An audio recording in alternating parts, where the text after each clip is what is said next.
Ada yang beramal di malam nisfu Sya'ban baca Yasin 3 kali antara maghrib dan isya. Doa. Apakah ini boleh? Amalannya bebas. Tadi disebutkan mereka baca Quran. Aslinya baca Quran. Kalau ada yang mau baca Quran khatam nanti malam, bagus. Tak sanggup dia baca Quran, dibacanya hatinya Al-Quran, Yasin. Hatinya Quran, Yasin. Saya hatinya Quran tak sanggup Pak Ustaz, Ummul Quran aja lah, Al-Fatihah. Itulah jurus paling ringan, Ummul Quran, induknya Al-Quran. Paham pula dia yang menjelaskan ini.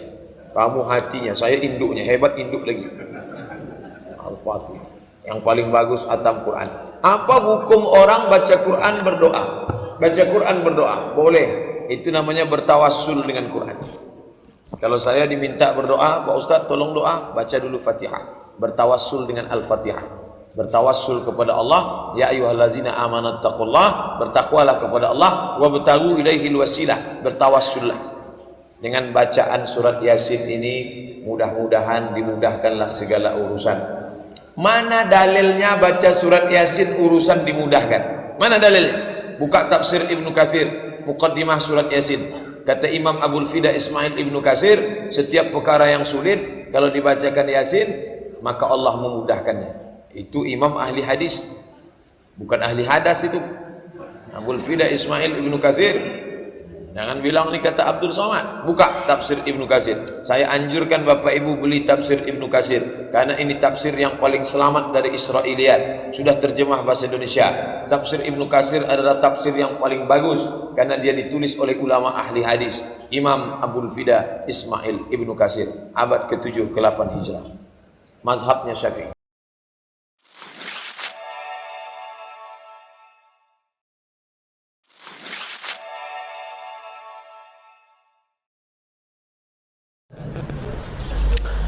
Kalau perintahnya kuat, namanya wajib, lawannya haram. Kalau perintahnya enggak kuat, namanya sunat, lawannya makruh.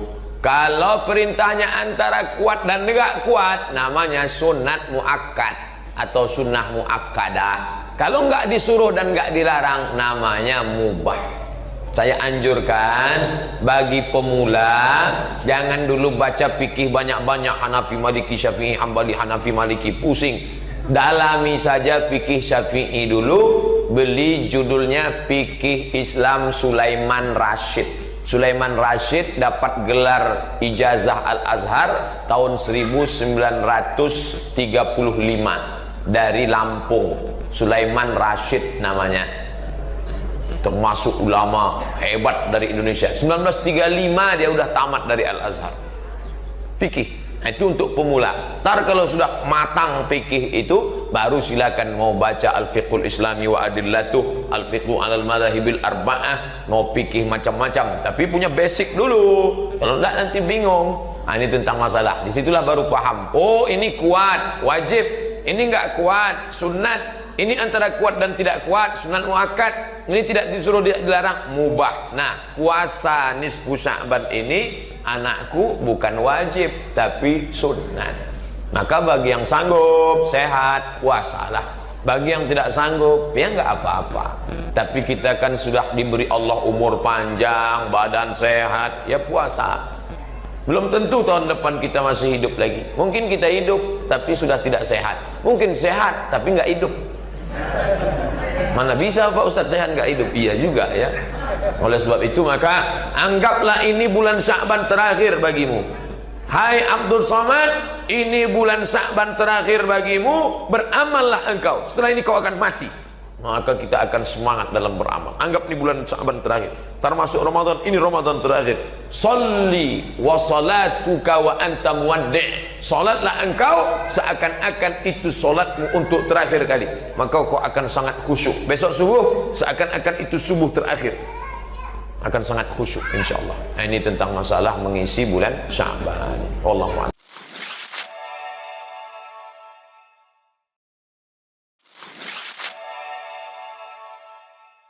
Kowe nerangno bid'ah ku repot.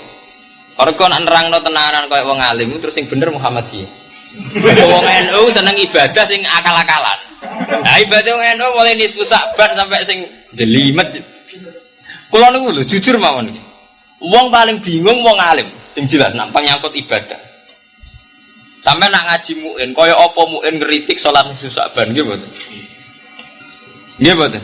Sementara kita sebagai NU di tradisi sholat nisfu Sa'ban. Sampai anak ngaji muin wah kaya apa ngritik kitab itu iku ning perilaku sholat 10 Muharram wah entek ngamek. Wah hadis dzalika maudhu'atun entek ngamek.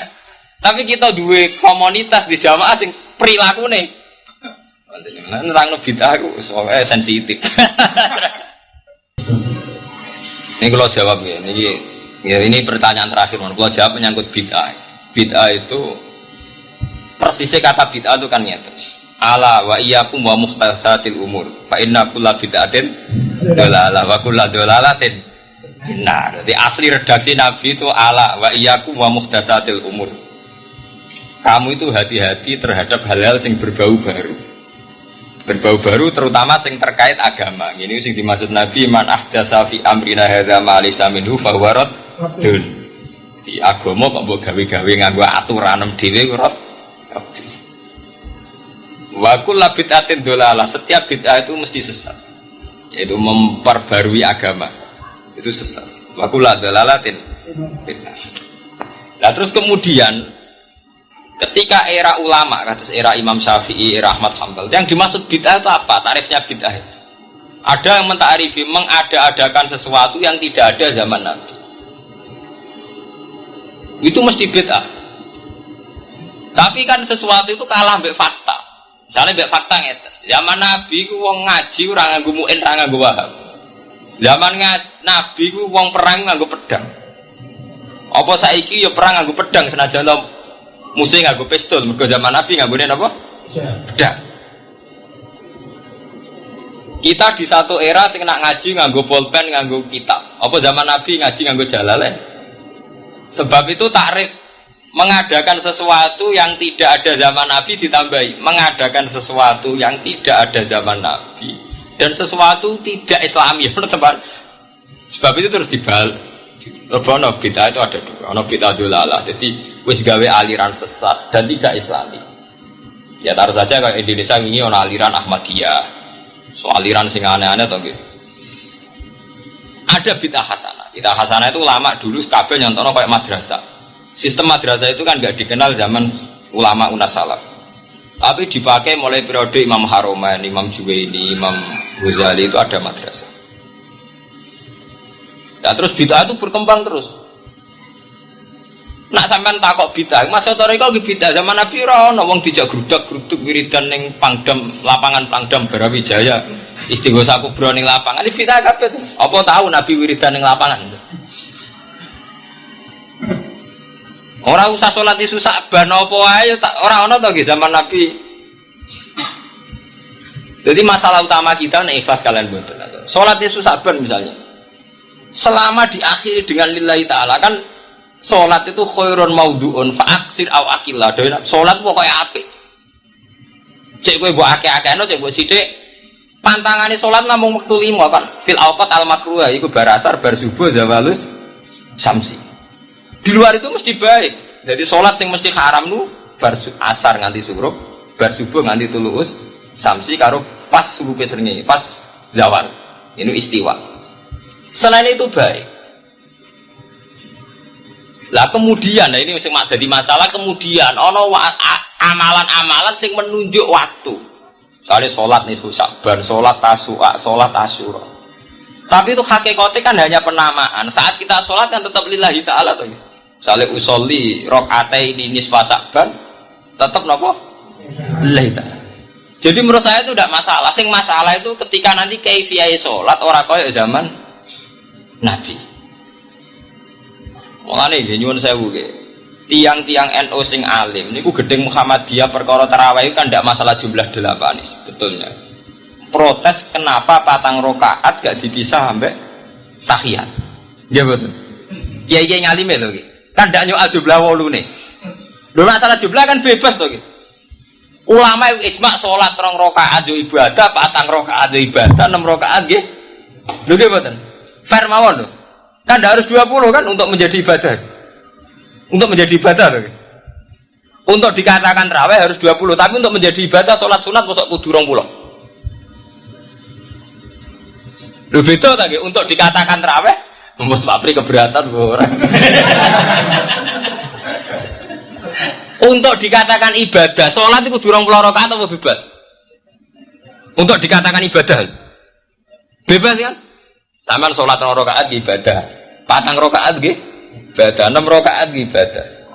Wong as-sholat khairun maudhu'un fa'aktsir au aqil lah dewe Nabi kan.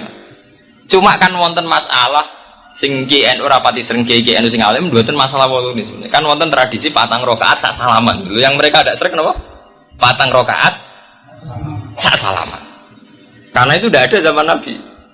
Godawe Nabi as-sholatu masna salat atrene kali. Bahkan sing 4 rakaate mesti dipisah mbek tahiyat. Tidak ada sholat 4 rakaat gendeng itu enggak ada. Sholat itu mesti loro-loro. As-sholatu masna. Bahkan yang 4 rakaat itu mesti dipisah mbek tahiyat. Tapi untuk orang pulau ora ono hadise, Pak. Nabi malah ning riwayat 8 to. Riwayat lho nggih. Wong tarawih mulai Sayyidina jadi nak sholat itu bebas. Untuk dikatakan sholat itu yang penting 2 rakaat atau 4 rakaat dipisah mbek tahiyat.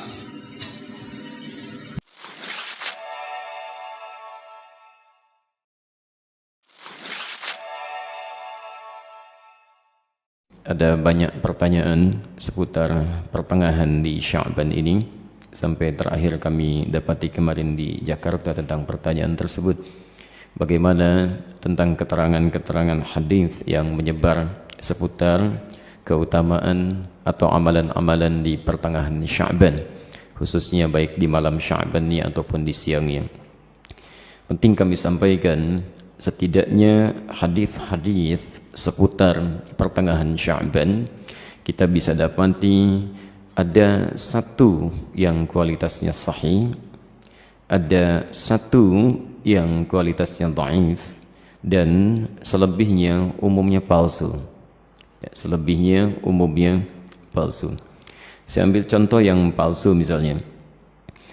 Anda bisa temukan ini di kitab Ibnu Majah. Kalau punya kitabnya Sunan Ibnu Majah jilid pertama halaman 421, atau di Sunan Al-Baihaqi Syu'abul Iman jilid ketiga halaman 387, atau kalau Anda memiliki kitab Silsilah Al-Ahadits Ad-Dha'ifah karya Syekh Muhammad Nasiruddin Al-Albani, Anda bisa temukan di nomor hadis 2132. Baik, riwayat ini disampaikan oleh seorang bernama Ibnu Abi Sarba.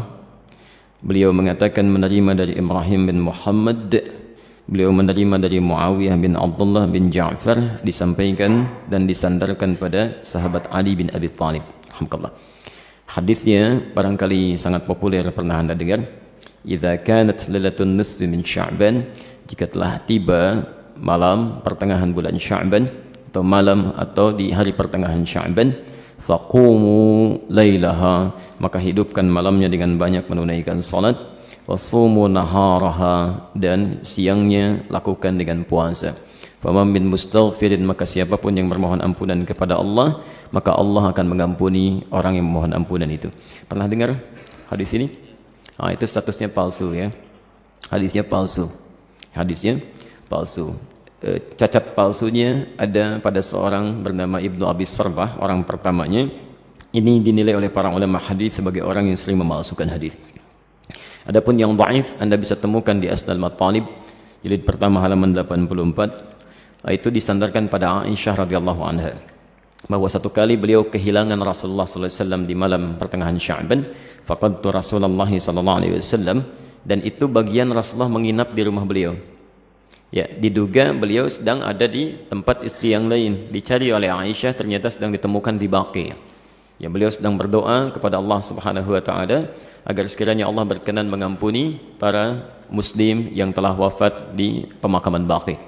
Ya, maka Rasulullah menyampaikan, katakanlah Aisyah, hari ini Allah mengamati kepada manusia dan mengampuni orang-orang memohonkan ampunan. Ini statusnya dhaif, tapi juga disahihkan oleh Syekh Muhammad Nasiruddin Al-Albani. Yang sahih itu riwayat Abu Musa Al-Ash'ari. Abu Musa Al-Ash'ari.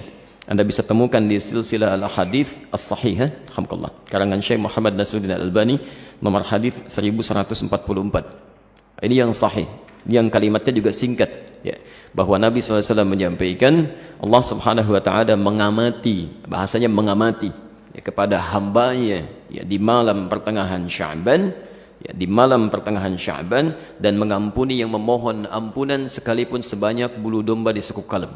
Nah, itu yang sahih. Ya. Ini sebetulnya semakna dengan hadis-hadis qudsi yang disampaikan orang pertamanya 31 orang sahabat senior, dan itu biasa keutamaan-keutamaan malam.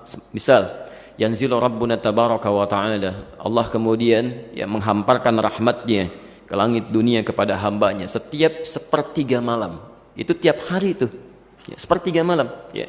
Maka Allah kemudian berfirman, faqala ya ibadi, hambaku, siapa yang memohon kepadaku aku akan berikan, siapa yang meminta aku akan kabulkan, faman istaghfara liya, dan siapa mohon ampunan faghafartu lahu, aku ampuni dia.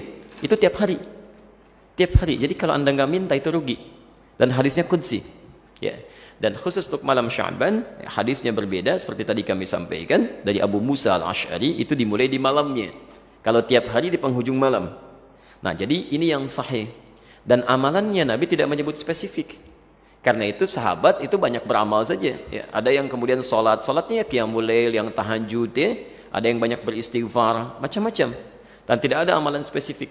Nah, jadi kalau misalnya ada amalan-amalan spesifik menunjukkan di malam itu, ya, itu sesungguhnya hadis-hadis yang disepakati oleh para ulama itu hadis palsu.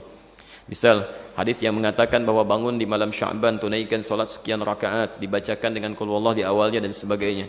Itu saking palsunya hadis itu, di kitab hadis palsu aja nggak ada. Ya, saking palsunya itu nggak ada. Ya. Itu dimunculkan kemudian dan disandarkan pada tabi'in bernama Khalid bin Ma'dan yang hidup di Damaskus pada saat itu. Beliau tidak melakukan itu. Beliau hanya menunaikan salat-salat sunnah malam, gitu ya. Qiyamul lail, tahajud, itu yang ditunaikan. Cuman orang salah menduga, gitu ya. Jadi kalau anda ingin hidupkan malamnya dengan ibadah-ibadah sunnah, silakan saja, boleh. Qiyamul lail, tahajud, baca Quran, istighfar, itu standar, biasa. Dan ada keutamaan di situ. Kalau siangnya ingin puasa, boleh. Puasa ayyamul bid. Masya Allah, sekarang kan merangkai itu. Kamis tanggal 12 kan kemarin, Jumatnya 13, Sabtu 14, sekarang 15. Antum masih boleh puasa. Ya, sekali khair. Baik, jadi sah-sah saja kalau siangnya ingin puasa, tapi jangan disandarkan pada keterangan-keterangan hadis yang bermasalah, ya. Termasuk ada yang fenomenal itu, ya. Jadi zaman dulu nggak ada, sekarang ada tuh. Ya, bahwa pada saat pertengahan Sya'ban buku amalan manusia ditutup, ya. Pernah dengar itu? Baik, kalau ditutup artinya amalan kita nggak dicatat karena ditutup. Di antum bebas saja lakukan apa aja tuh karena nggak dicatat tuh, ya. Mau pinjam handphone teman, mau ngambil sandal di Baitur Rahim karena nggak dicatat tuh. Ya, karena tutup ternyata nggak dicatat. Dan mustahil buku catatan amal seorang hamba ditutup kecuali dia telah wafat. Ya, telah wafat. Dia ditutup tuh setelah wafat. Kalau dia masih hidup, dia pasti terbuka. Masih terbuka, gitu ya. Dan semua akan ditulis dan ditampakkan di akhirat nanti. Dalilnya sahih. Faman ya'mal mithqala dzarratin khairan yarah. Siapa yang berbuat satu kebaikan akan ditampakkan sekecil apapun. Ya, wa may ya'mal mithqala dzarratin syarran yarah. Yang ada hanyalah pena yang diangkat, yang tidak dituliskan. Itu pun bukan di pertengahan Sya'ban atau bahkan di Ramadan, bukan. Hanya dikhususkan pada 3 golongan tertentu. Rafi'al qalam an thalathin, kan? Atau an thalathah. Diangkat pena, tidak dituliskan hisabnya dari 3 golongan. Anis sabiyyi hatta yahtalima, dari anak kecil sampai dia balik. Jadi kalau anak kecil tidak sholat, dia nggak dihisab oleh Allah sebelum dia balik. Itu diangkat penanya, tapi bukunya masih terbuka, catatannya ada. Ya. Tayyib. Kemudian siapa lagi? Wa anil majnuni hatta yufiqa. Ya, anil majnuni hatta yufiqa. Dari orang yang terganggu, ya, kesadarannya, baik sampai dia sadar kembali. Yang disebut tidak waras dan sebagainya, gitu ya. Baik. Nah itu tidak dihisab, tidak dihitung. Jadi kalau dia naik, misalnya ngambil mangga anda, dia lempar, kemudian dia ambil mangganya, anda nggak usah marah, karena Allah pun nggak hisab. Ya, Allah tidak hisab, jelas ya? Karena dia melakukan amalan berdasarkan bukan karena kesadarannya. Dan yang terakhir, anin naimi hatta yastaiqidha. Ya, dari orang yang tidur sampai dia bangun. Jadi kalau misalnya ada di antara antum, ya tertidur, kemudian subuh lewat sampai jam 10, itu belum dihisab tuh. Nah, saat bangunnya di situ dia tempat sholatnya. Ya, tapi bukunya tetap terbuka, nggak ditutup, ya. Kalau ditutup artinya sudah meninggal dunia, sudah selesai. Baik. Dan tidak ada kerjaan malaikat nutupin buku dibuka lagi ya. Tolong tanyakan kapan ditutupnya, kapan dibukanya tuh.